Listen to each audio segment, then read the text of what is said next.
Segunda carta de Paulo aos Tessalonicenses, no capítulo do número 3, a partir do versículo 1, está escrito assim: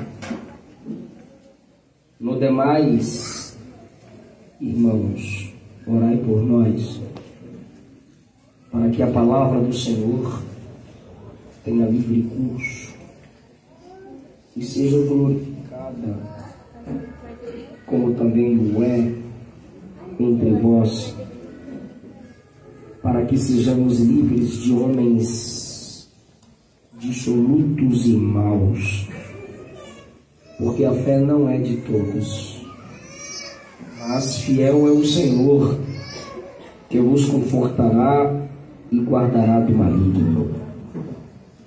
E confiamos de vós no Senhor, que não só fazeis, como continuareis a fazer o que vos ordenamos. Ora, o Senhor encaminha. Me dá o microfone com fio.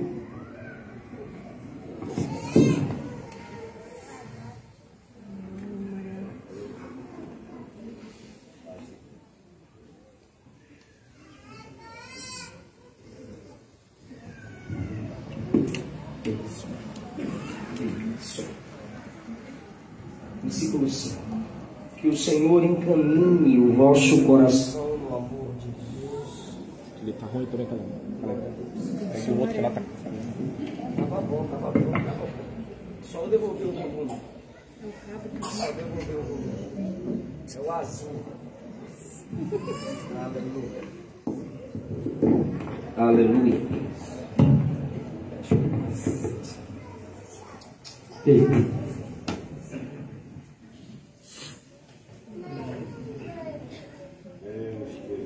Versículo 5. O Senhor encaminhe o vosso coração no amor de Deus e na paciência de Cristo. Por favor, eu gostaria que os irmãos lessem o último verso dessa porção que eu escolhi. Independente da sua tradução. Para lá, 1, 2, 3. O Senhor encaminhe o vosso coração no amor de Deus.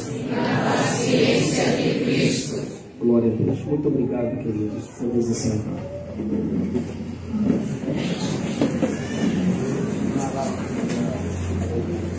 Isso, obrigado.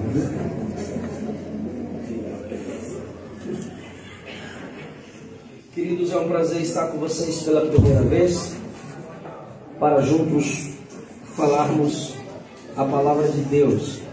Expressar a minha gratidão pela vida do pastor Fabiano Alves, que com muito carinho nos recebeu. Meu muito obrigado, pastor. Que Jesus continue te usando, te levantando, te honrando cada vez mais. O diácono Cleverson Viana, pelo contato para estarmos juntos. Meu muito obrigado. Que Jesus abençoe e guarde toda a vossa família. Vocês estão cultuando ao Senhor numa festa com um tema que me confronta muito e me desperta para o tempo em que vivemos. Que Deus tem enchido o meu coração com a verdade da necessidade da oração. E eu quero falar com os irmãos sobre a dependência necessária na igreja. A dependência necessária na igreja. Eu tenho 2 temas em livros da minha autoria, disponíveis depois da pregação. Eu tenho um tema Segredos da Liderança de Paulo e tenho um outro tema intitulado A Cruz de Cristo. Serão disponíveis depois da pregação. Se você é esperto e não trouxe dinheiro, eu sou esperto e trouxe a maquininha para você passar cartão e adquirir o material. No final, a minha esposa estará... Isso é sal que ele está comendo? Ah, tá. No final, a Luana estará louvando a Jesus. Queridos, a igreja em Tessalônica tinha 2 problemas teológicos. Problemas estes que o apóstolo Paulo, através das cartas tentou resolver. Quando eu falo desses dois problemas, eu estou me referindo a dois principais problemas, porque haviam muitos outros problemas. Porque a igreja é constituída de pessoas, e onde tiver gente, vai ter problema. Os dois principais problemas daquela igreja, um deles era escatológico. Os irmãos estavam preocupados com os que estavam morrendo, para onde eles iam. Se eles estavam aguardando a vinda do Senhor em glória, e na vinda do Senhor em glória, os vivos seriam transformados e arrebatados, conforme Paulo já havia ensinado na primeira carta aos Coríntios. E agora, Paulo, e os mortos, para onde eles vão? E Paulo disse que na vinda do Senhor, os mortos seriam ressuscitados e também teriam corpos glorificados. O segundo problema já é ministerial profético. Os irmãos que tinham o dom de profecia estavam profetizando de maneira solta, a hora que quisessem. E eu acho interessante esse tipo de problema profético, porque nós também cometemos esse erro. E costumeiramente nós pentecostais, continuistas, carismáticos, a gente fala: levanta a mão que eu quero profetizar. Só que a profecia não é quando você quer. A Bíblia diz que nenhuma profecia foi feita por vontade humana, mas pelo poder do Espírito Santo. Como a igreja estava cheia de profecias, havia um outro grupo na igreja que proibia as profecias. Paulo está tendo pouca Bíblia e muita profecia, pouca Bíblia e muita profecia. Aí Paulo se dedica a dizer: não pode cessar a profecia, não apaguem o Espírito, não desprezem as profecias, examinai tudo, se abstenham do mal e retenham o que é bom, porque em todo ministério profético haverá falhas, assim como também há falhas em todo ministério pastoral. Então por que tem que acabar com a profecia? Porque tem falhas na profecia, e não acabar com o ministério pastoral se também tem falhas no ministério pastoral. Então Paulo ensina que o correto não é proibir o uso, é ensinar o modo correto do uso. Esses dois problemas, quando resolvidos, espero eu que a igreja tenha dado ouvido às palavras de Paulo como palavras de Deus. Ele está concluindo suas palavras na segunda carta, no capítulo 3. Dependendo de sua tradução, a palavra escrita aí é finalmente, irmãos. A expressão finalmente é concluindo, acabando, terminando o assunto. Dito tudo que eu já disse, preciso concluir a carta com o que eu vou dizer agora. Então, essa é a primeira porção que arde no meu coração para pregar a vocês, para a gente chegar no entendimento desse tema. Ele diz no versículo 1, eu disse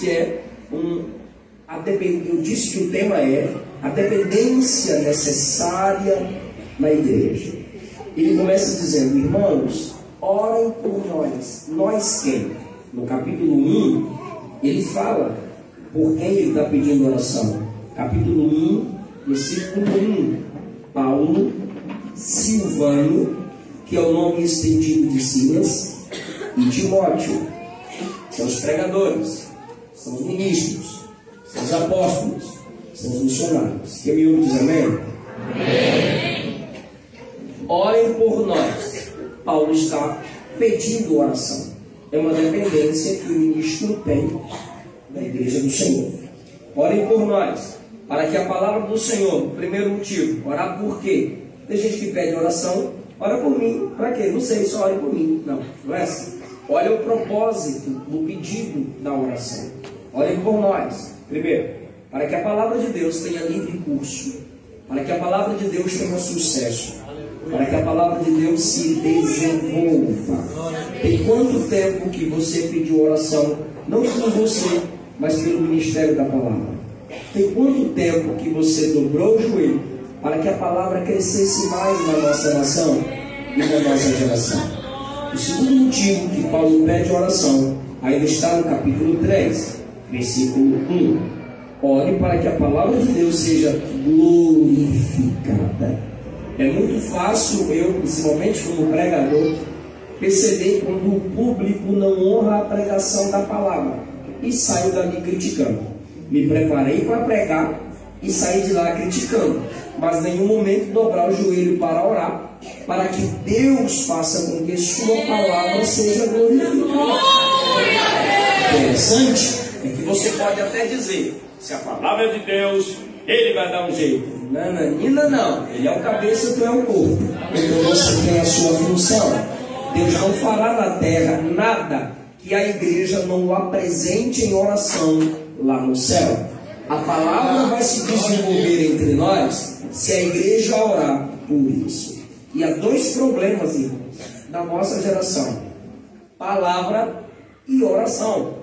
Paulo está colocando na igreja a solução para esses dois problemas. Orem para que a palavra se desenvolva.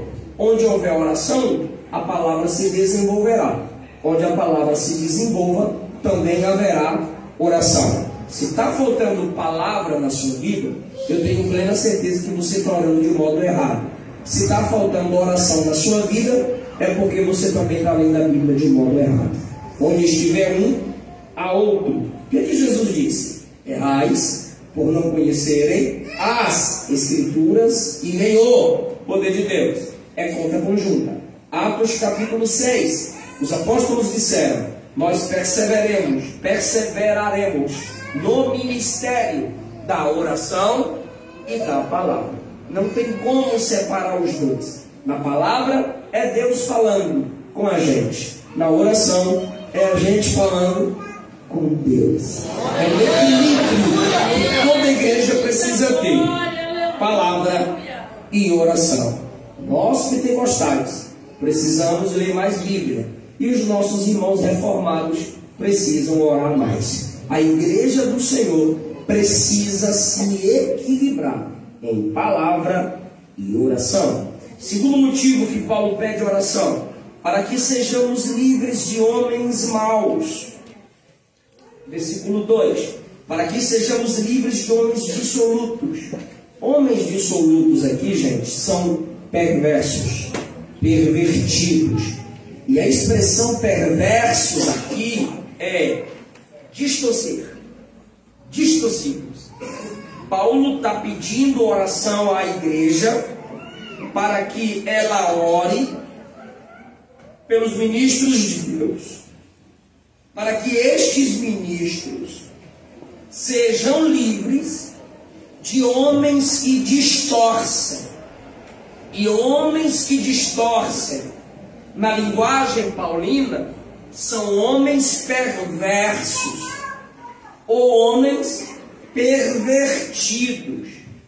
Perversão no Novo Testamento é distorcer. Presta bem atenção. De onde surgiu a palavra pervertido e homens maus, invejosos, ladrões? Entravam no campo e torciam o trigo do plantador. Esses homens passaram a ser chamados de perversos, pervertidos. Paulo pega essa palavra emprestada e diz assim: orem para que a palavra de Deus tenha sucesso. Orem para que a palavra de Deus seja promulgada. Segundo, orem para que Deus nos livre dos homens perversos. Só quem prega o Evangelho sabe a dor de ver homens distorcendo o Evangelho. Só quem ama a palavra sabe o que é a agonia de ver as pessoas brincando com a palavra. E quando você tenta se intrometer para defender, ou você é polêmico, ou você quer saber de tudo, ou você quer mandar em todo mundo. Mas olha o que Paulo está dizendo, gente: machuca. Os pervertidos que distorcem as Escrituras nos incomodam. Orem, gente, para que Deus nos livre deles. Onde essas pessoas estão? No YouTube. Quem são eles? YouTubers. Não tem conteúdo relevante, só tem bobagens para falar, distorcendo pregações de pastores, distorcendo o caráter de homens de Deus, distorcendo o caráter da igreja, distorcendo o evangelho de Cristo. Onde eles estão? Nas faculdades, distorcendo o que as escrituras ensinam. Paulo está dizendo que se a igreja orar, Deus pode nos livrar desses homens. Por que Paulo está dizendo isso? Porque Paulo é o pregador. Paulo é o pregador. Sendo ele o pregador, haverão homens perversos que vão distorcer o que ele prega, para que as pessoas não guardem a palavra pregada por ele. Se o próprio Paulo pedia que a igreja orasse para que fôssemos livres de homens perversos, nós também precisamos orar, interceder pelos ministros de Deus. E ele diz em segundo lugar que esses homens não são apenas perversos, são malignos. Por favor, me ajude, diga malignos. A expressão maus aí é imitador do maligno. Olha o versículo 3. Fiel é o Senhor que vos confortará e vos guardará do maligno. Deixa eu fazer uma pergunta só para quem lê Bíblia. Quem é o maligno na Bíblia?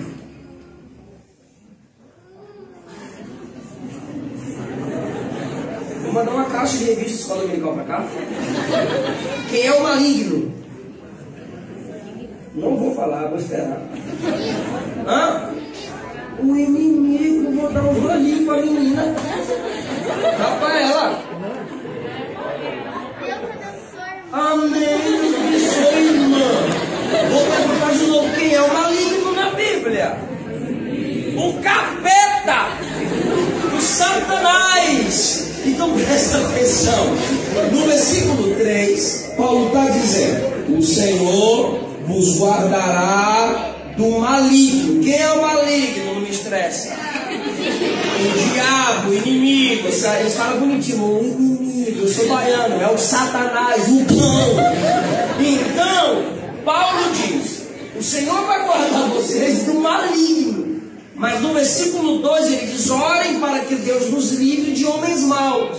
Quem são os... Tem como virar o retorno para mim? Tá lindo você sentiu. Tu baixou meu retorno, faz ou não faz? Baixou não, eu que afastei, né? Se eu aproximar, tu não vai baixar? Homem de Deus, vão acreditar em tudo, então tá bom. Quem é o maligno do 3? O diabo. Quem são os maus no versículo 2? Os homens. Só que mal, no versículo 2, é imitador do maligno. Vou perguntar de novo para que o raciocínio tenha valor para vocês.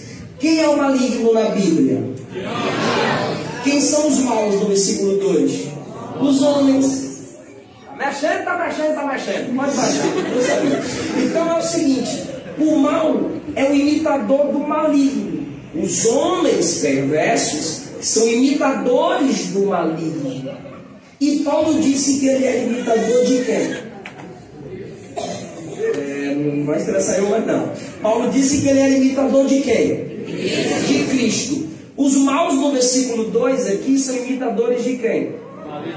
E Paulo era imitador de quem? Todo imitador de Cristo vai enfrentar o imitador de Satanás. Ou você escolhe em que posição você está. Ou você é imitador de Satanás, ou você é imitador de Cristo. Qual a função de Cristo? Fazer a obra do Pai. Qual a função de Satanás? Tentar impedir que a obra do Pai seja feita. Pastor, eu não tento impedir que a obra seja feita. Depende. Não fazer nada também é fazer alguma coisa. Não fazer nada é tomar uma atitude. A Esther Carolina dá trabalho, as mãos ficam todas para que bonitinho, o cabelo. Eu estou pregando, olha para cá. Minha irmã, põe essa minha lá fora.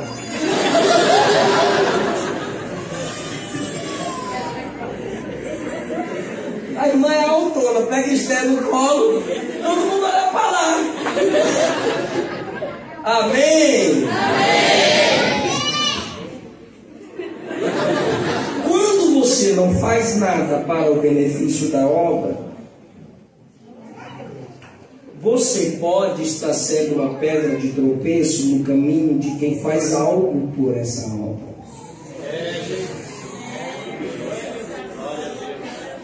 E Paulo diz: orem para que Deus nos livre destes. Primeiro pedido, ore para que a palavra se desenvolva. Segundo pedido, ore para que Deus nos livre de homens perversos e maus. Mas fiel é o Senhor. Quem são os maus? Infiéis. Olha o que ele diz: pois a fé não é de todos. Versículo 2. A fé não é de todos, nem todos são fiéis. Mas no versículo 3 ele diz: o Senhor é fiel. A igreja que ora não depende de fidelidade humana para permanecer. A igreja que ora não depende de fidelidade de homens para subsistir. Homens vêm e vão, caem e se levantam. Quem sustenta a igreja permanece fiel. E vos guardará por maligno. Eu disse que a dependência é necessária da igreja. Paulo está dependendo das intercessões. Paulo está dependendo que a igreja ore para que haja livramento. Paulo está dizendo que a igreja tem que depender de Deus para ser livre do maligno. Agora, versículo 4. Isso aqui é muito legal. Versículo 4. Confiamos quanto a vós no Senhor. Me ajude e diga: no Senhor. No Senhor. Olha só. Quanto a vós aqui é confiamos em vós. Eu confio em tu. Aí tu diz: de boa, pode confiar, que é macho. Eu confio em tu, pode confiar, que é mulher de Deus. Mas Paulo é inteligente. Por isso que eu disse que é a dependência necessária da igreja. Olha o que ele diz: eu confio em vocês, vírgula, no Senhor. Aí você pergunta: Paulo, você confia em nós ou no Senhor? Paulo diz: nos dois, mas mais nele. Paulo, em que você confia em nós? No desejo. Que desejo? Eu sei que vocês querem ser o que precisam ser. E por que você confia em Deus? Porque só Deus dará graça a vocês para serem o que Ele quer que vocês sejam. Mas por que você não confia só em nós? Porque se depender de você, você não consegue ser o que foi chamado para ser.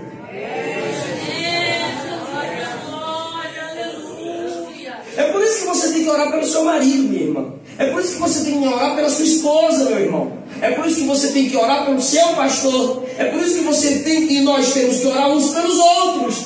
Sabemos da boa intenção de cada um de nós, mas todo mundo aqui é falho. Todo mundo aqui é imperfeito. Todo mundo depende da graça. Se não fosse Deus, onde estaríamos? Sabe por que você está de pé? Porque Ele te sustentou. Chegamos até aqui porque somos dependentes da graça. Porque dele, por Ele. Eles são todas as coisas. Então, para de pensar que foi pela sua força, pela sua capacidade. Não é. Eu confio em vós. Eu confio no desejo de vocês. No Senhor. Tem uma coisa que eu estou perto do meu pai e eu sempre sou corrigido. Onde você pregou ontem, Brasil? Vai pregar onde amanhã? Amanhã parece que é um teste que ele faz aqui. E amanhã? Amanhã eu vou pregar em São Paulo. Aí fica parado. Aí eu olho para a cara dele e falo: se Deus quiser.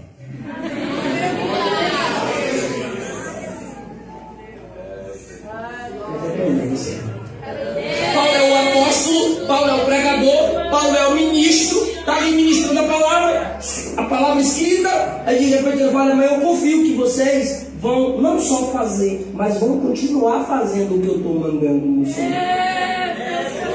Sabe quando você está pregando e você diz assim, um exemplo, eu estou pregando aqui sobre a dependência. Hoje o povo vai orar, rapaz, depois dessa pregação minha aqui, eu quero ver quem é que não vai orar. Eu não posso depender da minha ministração para confiar que você vai fazer aquilo que eu estou fazendo. Porque nem tudo dele, a pregação vem dele e a capacidade para você praticar o que foi pregado em Deus. Mandamos, diga mandamento. A Bíblia manda orar? Irmã. A Bíblia manda orar? Sim. Então é mandamento, sim ou não? Sim. Paulo foi inspirado por Deus? Sim. Então o mandamento veio de quem? Deus. Se Deus está mandando eu orar, eu tenho que orar, sim ou não? Sim. Mas a Bíblia é tão rica que Paulo diz: eu estou ordenando, mas confiando no Senhor. Ou seja, esse Deus é tão maravilhoso que Ele te dá uma ordem e te capacita a cumprir essa ordem. Então, às vezes, alguém diz assim: eu não consigo ser crente é difícil, rapaz. Ser crente tem que deixar de parar, tem que parar de beber, tem que parar de fumar, tem que parar de roubar, tem que parar de mentir, tem que parar de prostituir. Então, eu não quero ser crente porque eu tenho que parar de fazer tudo isso. Não, você não tem que parar de fazer nada, porque você não consegue. É Ele que te faz nascer de novo. É Ele que coloca a vida dele em você. A gente não vai exigir nada de você. Se a Bíblia diz que vai parar de fazer, é porque Ele vai te dar graça para parar de fazer. O interessante é que a gente lê os mandamentos errados. Bora ver quem acha primeiro? Êxodo capítulo 20. Não, é eu e a minha. Olha os irmãos disputando comigo. Olha a velocidade, ó. Eu já achei. Eu já ganhei. Êxodo 20. Toda a igreja, por favor, 1, 2, 3. Então falou Deus todas essas palavras, dizendo. Parou. Quem está falando? Deus. Hã?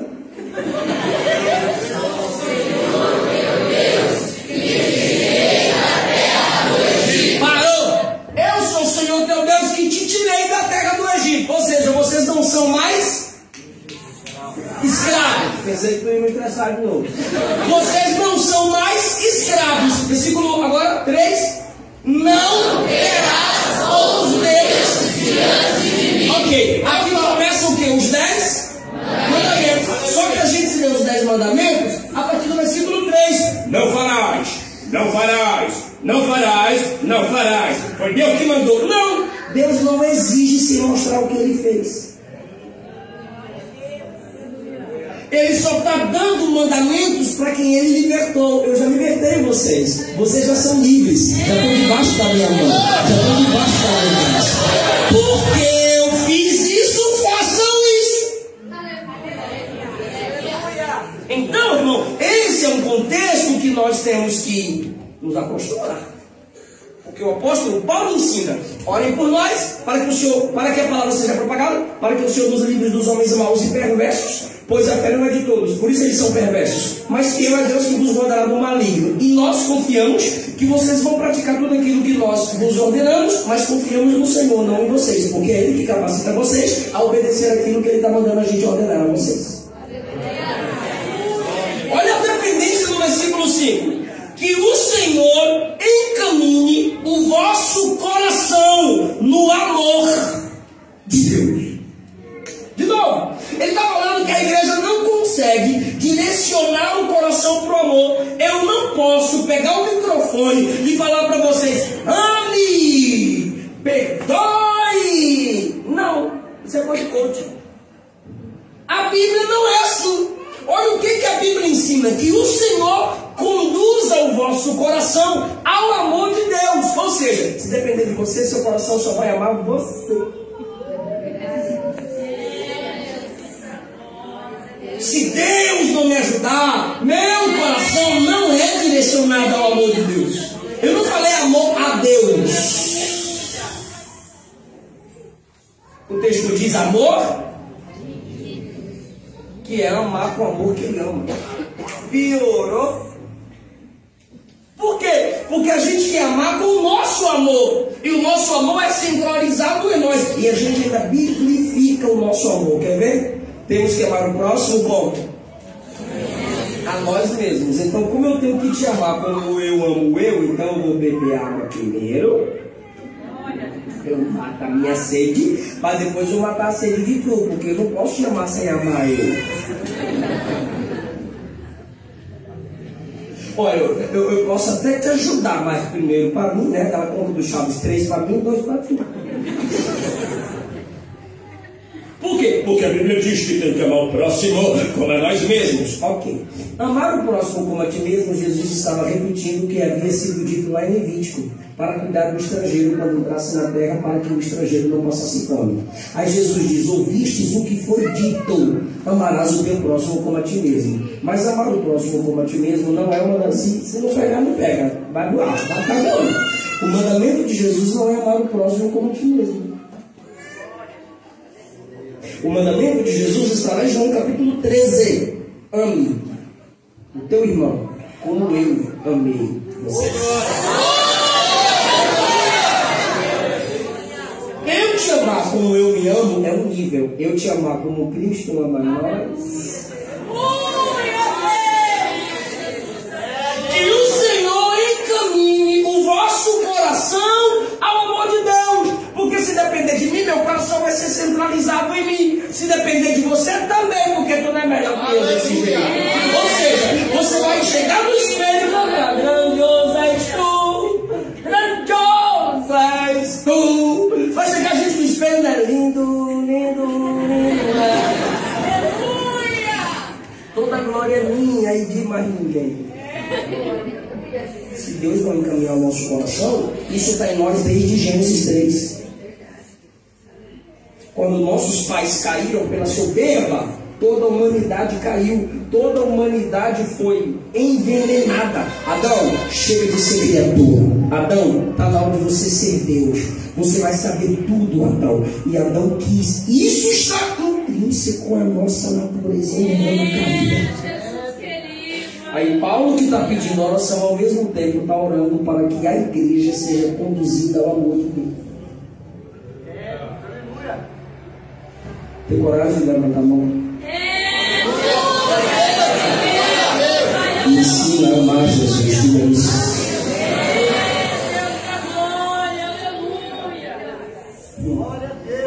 Que o Senhor encaminhe o vosso coração ao amor de Deus e à perseverança de Cristo, ou a paciência. Paciência é amor estendido. Paciência é benignidade estendida, é não desistir fácil, é continuar apesar dos apesares. Agora eu faço a pergunta para vocês: paciência de quem? Pode falar de quem? O que ele está ensinando é que Deus torne vocês perseverantes do modo que Cristo foi. Jesus nasceu na dificuldade, nasceu rejeitado desde o ventre. Maria batendo em portas para que houvesse uma hospedagem, e todo mundo dizia: está lotado, vaza daqui, não tem vaga. Sabe para onde foi? Estava no meio dos animais. E ele não desistiu. João capítulo 7, seus próprios irmãos duvidavam do ministério dele. A Bíblia diz que ele pregava numa casa e a família dele do lado de fora disse: ele está fora de si. Você sabe o que significa isso, né? Fora de si. Viemos amarrá-lo para levá-lo daqui. A própria família de Jesus. E ele não. E por que você quer resistir? Porque sua família não acredita no seu ministério. O pai de Jesus só é citado no nascimento e quando ele tem 12 anos. Dali para frente José desaparece e acredita-se que José morre quando Jesus é adolescente. Ele é criado só com a mãe. Leva a vida da profissão pesada sozinho, sem um pai. Por que você olha para trás e diz: eu tenho ausência de pai, vou desistir? Na cruz ele disse: Deus meu, por que me desamparaste? Mas não desistiu. Que Deus conduza o seu coração à perseverança e à paciência de Jesus.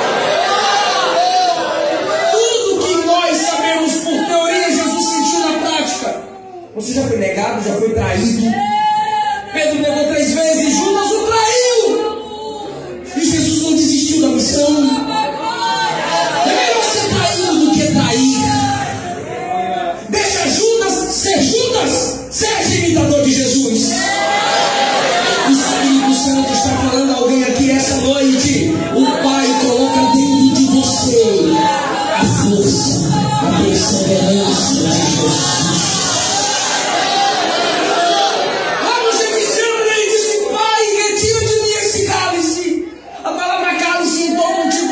É juízo, pois ele sabia que na cruz todo o juízo de Deus sobre os pecadores cairia sobre ele, mas de repente ele conseguiu ver a mim, ver a você. Ele disse: não seja feita a minha, mas seja feita a tua vontade. Você não pode depender de suas forças para continuar. Pastor, como é que eu sei que eu não dependo das minhas forças? Ore!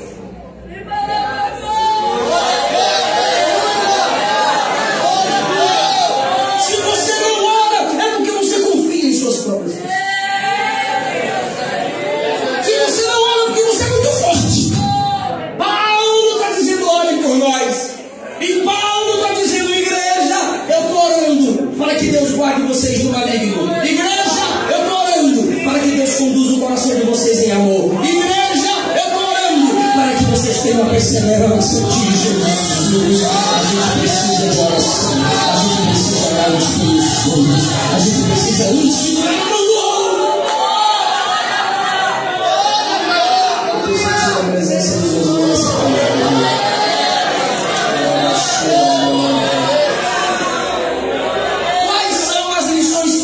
Para nós, para a gente caminhar para a conclusão. Primeiro, unidade e oração. Qual é a palavra que Paulo usa no capítulo 3, versículo 1? Irmãos, diga irmãos. Irmãos. Se é irmão, é família. É uma família orando ao Pai para que o irmão seja abençoado. Isso é amor.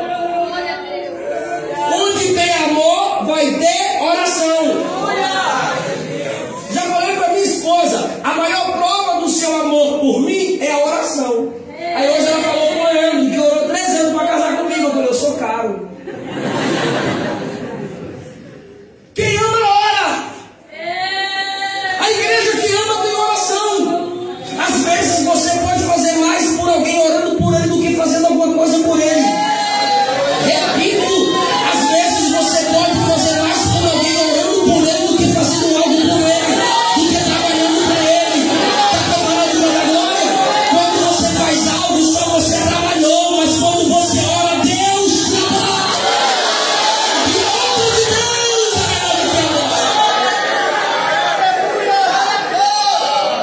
Você está orando com quem? Paulo, Silas, Timóteo, precisa de oração. Quem é seu Paulo? Quem é seu Timóteo? Quem é Silvano? Que você está intercedendo? Continue. Talvez você já pregou demais. Se Deus está falando agora, cala a boca, para de pregar e vai orar. Porque quando você prega, é você falando, mas quando você ora, deixa Deus falar naquele coração. Onde tem oração, tem amor. Vou fazer uma pergunta e, pelo amor de Deus, a resposta é não. Alguém ama mais do que Jesus? Não. Alguém ama mais do que Jesus? Não. E o que ele está fazendo direito do Pai? Intercedendo por nós. Ele ama, está intercedendo. Ele ama, está intercedendo. Ele ama, está intercedendo. Se você ama, você ora. Se você diz que vai orar, mas não ora, você não ama. E é mentiroso ainda. Vou orar por você, varão. Deus sabe. Segundo lugar, a oração responsabiliza a todos, ou seja, a oração nivela todos como servos. Quer ver? Paulo prega, repete. Paulo prega. Timóteo prega, repete. Timóteo prega. Silas prega, repete. Silas prega. Agora eu vou fazer uma pergunta. A igreja prega como Paulo, Silas e Timóteo? O que ele manda a igreja fazer? Opa! Orar. Paulo tem o que fazer, Silas tem o que fazer, Timóteo tem o que fazer, e a igreja agora também tem o que fazer, orar. Ou seja, no reino de Deus, não é só Paulo, Silas, Timóteo que prega, é a igreja também que ora. Paulo, Silas e Timóteo falam de Deus, a igreja fala com Deus, e assim a gente cresce, falando com ele, falando dele, falando com ele, falando dele. A oração nos nivela, ou seja, coloca todo mundo para servir. Paulo lidera. Se Silvano escreve, Timóteo ensina, a igreja ora, cada um cumprindo o seu papel. Pregar não é para todos. Com Paulo não, Timóteo não, Silas não. Cantar não é para todos. Olha só que coisa interessante. O que os músicos fazem? Tocam. O que os cantores fazem? O que os pastores fazem? E o que a igreja inteira tem que fazer? Nem todos podem pregar, nem todos podem pastorear, nem todos podem cantar, mas todos devem.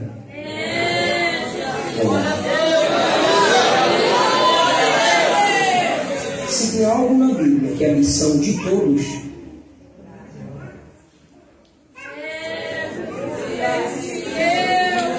a oração não é função de alguns. O que não é para todos, muitos querem, e o que é para todos, poucos fazem.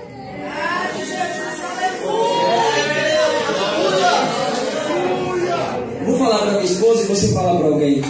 Diga, você pode ser crente, ser pastorear, ser crente, ser pregar, ser crente, sem tocar, mas não pode ser crente.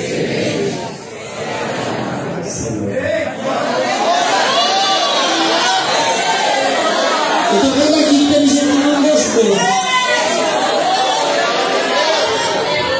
A Bíblia manda orar? Sim. É ordem divina? Sim. Desobediência é pecado? Sim. Então se você não ora, você está?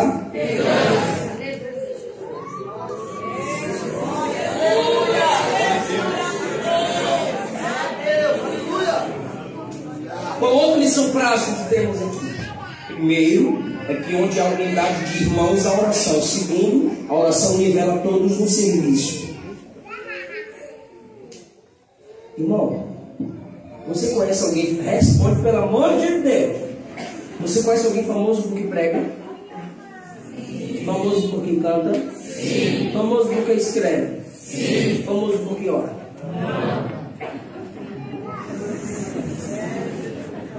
Por quê? Porque a oração é o ministério do anonimato.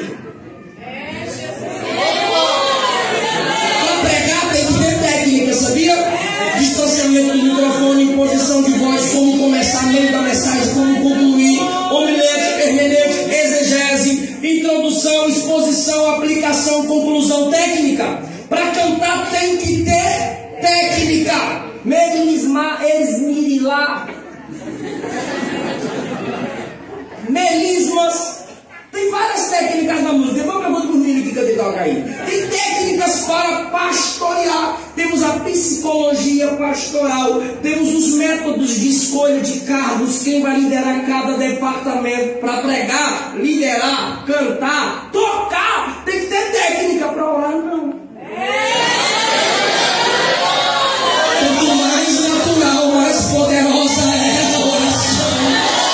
Não precisa de enfeites para se orar. Quanto mais quebrado, caído, falho, quando escuta a oração. Pense o coração de todos.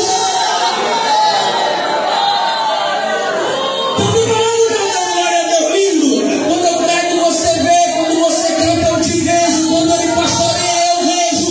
Mas quando a gente ora, é Jesus quem vê.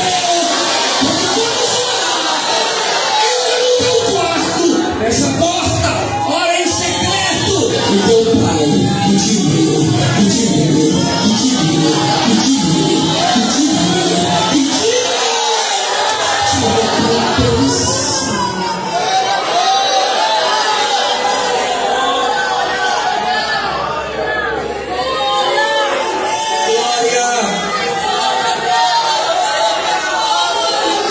Glória é a noite de resposta de oração.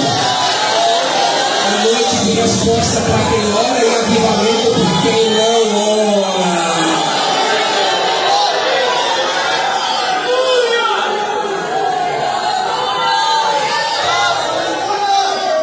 Dois.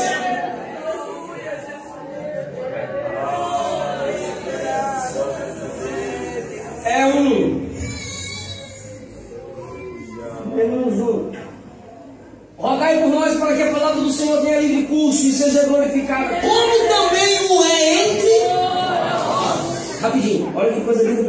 completa e bíblica. Ore por nós para que a palavra tenha livre curso. Ele está dizendo: ore para que os empecilhos por onde eu for passar para pregar a palavra caiam por terra. Aí ele fala assim: ore para que quando a palavra tiver livre curso, aconteça lá o que ela tem acontecido aqui entre vocês.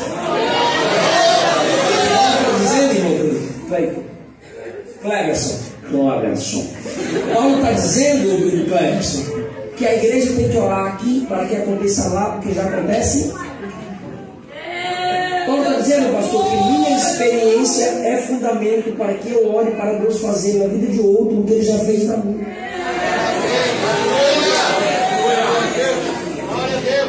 Quando eu não vejo um irmão orar para Deus fazer na vida de outro alguma coisa boa, aí eu fico: será que já fez na dele? Então é o seguinte: se você não ora para Jesus salvar, eu vou duvidar de sua salvação, porque quem foi salvo quer que os outros sejam salvos.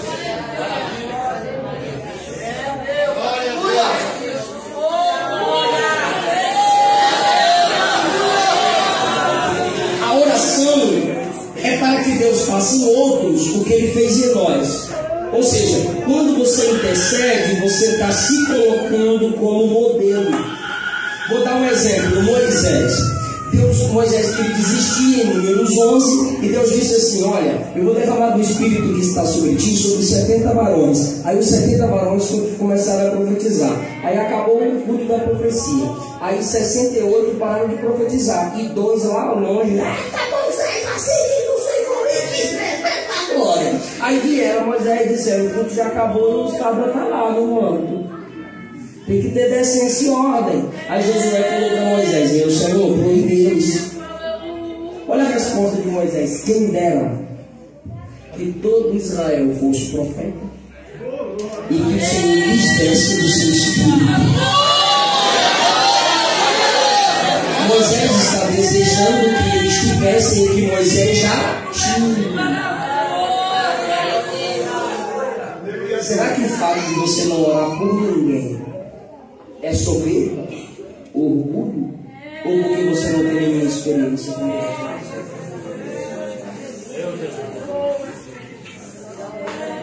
Paulo disse na primeira carta aos Coríntios, capítulo 14: eu falo mais línguas do que todos vós, e o meu desejo é que todos falassem línguas. A sua obrigação é desejar em oração que Deus faça na vida de outros o que Ele já fez na sua, mesmo que Ele não queira fazer. Mesmo que Deus não queira fazer na sua vida o que fez na minha, é sua obrigação querer que Ele faça. Isso é amor. Isso é intercessão. E eu termino essa mensagem falando um negócio interessante aqui. Não confie em profeta que só promete orar.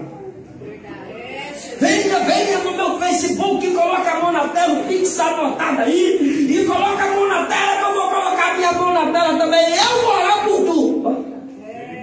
Venha que nós temos aqui a campanha dos 12, venha, os 12 apóstolos do Cordeiro vão orar por você.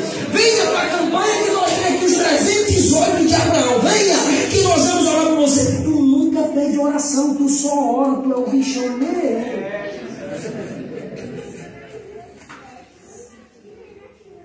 Irmão, 1 Tessalonicenses 5:25, Romanos 15:30, 2 aos Coríntios 1:11, Filipenses 1:19, é Paulo sempre dizendo: rogai por nós, orai por nós. Paulo é o maior plantador de igreja do Novo Testamento. O Evangelho chegou na Europa e invadiu o mundo não por causa de Jesus em si, mas por causa de Paulo. Jesus levantou Paulo para isso. Paulo era teólogo poliglota. Paulo, escritor da maior parte do Novo Testamento, olhou para a igreja simples e disse: ore por mim. Aqui ninguém é tão grande que não precisa de oração de Deus. Todos nós precisamos de oração. Ninguém aqui é tão alguém que não precisa de Deus. Essa oração. Confie no Deus que responde ao Caia de ajoelhos e acredite que o Deus da igreja usa a igreja para nos abençoar na oração. A gente está pregando demais, cantando demais, intercedendo pouco. Hoje, à direita de Deus, Jesus não está cantando, está orando. Quem está cantando são os anjos. Hoje, à direita de Deus Pai, o Deus Filho, Cristo Jesus, não está pregando, está orando. Quando eu prego, me assemelho a apóstolos. Quando eu canto, me assemelho a anjos. Mas quando eu intercedo pelos meus irmãos, eu me torno semelhante a Jesus.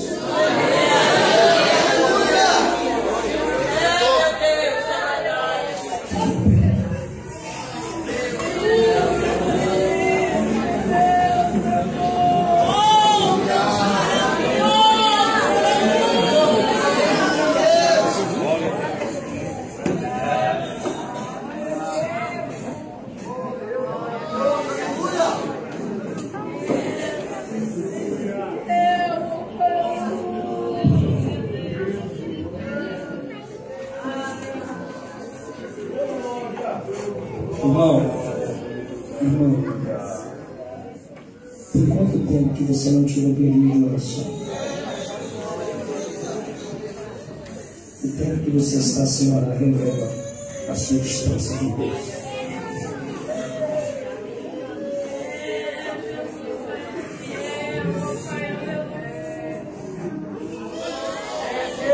Vamos orar, louvar a Deus com uma canção onde nós nos humilhamos a Ele em oração. Vamos falar com o Espírito Santo.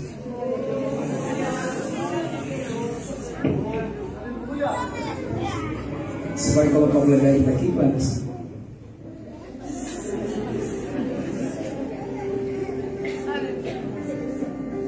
E Jesus vai nos perdoar hoje pela nossa falta de oração. E vai nos despertar para Deus.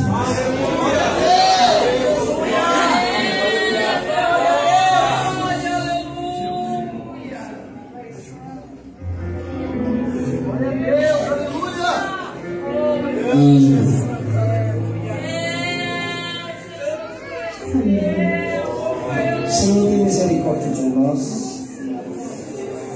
Pensamos que estamos íntimos e bem, mas não estamos. E o Senhor nos trouxe aqui hoje para nos despertar. Tem misericórdia de nós. Nos traz de volta do ciclo de oração. Nos traz de volta para orar de madrugada. Aumenta a nossa fome pela sua presença.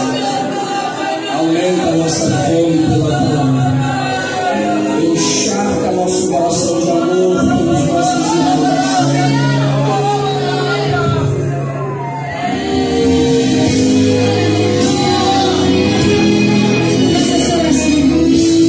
Você vai lembrar essa canção, cante.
ou você que nunca entregou sua vida para Jesus, mas hoje você quer se entregar, hoje você quer receber o único Senhor e Salvador da sua vida. A gente ora por você.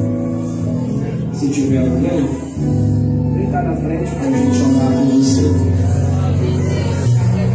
Pode estar a primeira pessoa que vai entregar sua vida para Jesus. Se você estiver do lado de fora, a gente te espera. Se você estiver aqui dentro, rompa essa mentira. Papai te ama, papai te chama, quer te salvar e quer mudar a sua vida.